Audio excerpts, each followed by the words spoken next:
আজ এই হেফাজতে ইসলামের মঞ্চ থেকে অন্তর্বর্তীকালীন সরকারকে আমি স্বাগত জানাই, তাদেরকে আহ্বান জানাই, বলতে চাই দেশ ও জনগণের পক্ষে আপনারা যে কাজ করবেন তার প্রতি আমাদের অকুণ্ঠ সমর্থন থাকবে। আমরা আশা করব দেশ জাতীয় ইসলাম বিরোধী কোনো কাজে আপনারা পদক্ষেপ নেবেন না, আপনাদের দ্বারা সেই ধরনের কোনো কাজ হবে না। আমরা দেশবাসীর নিরাপত্তার প্রতি দৃষ্টি আকর্ষণ করতে চাই।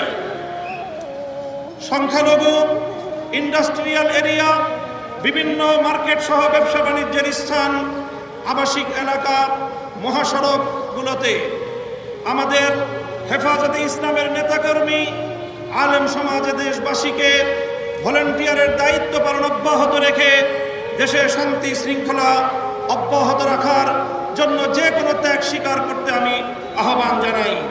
সেই সঙ্গে সংখ্যালঘু ইস্যুটিকে অযথা অপ্রয়োজনে এটিকে গণমাধ্যমের সামনে অযাচিতভাবে উপস্থাপন করে দেশের ভাবমূর্তি ক্ষুণ্ণ না করার জন্য সংশ্লিষ্ট সকলের প্রতি আমি উদাত্ত আহ্বান জানাই। সেই সঙ্গে আমি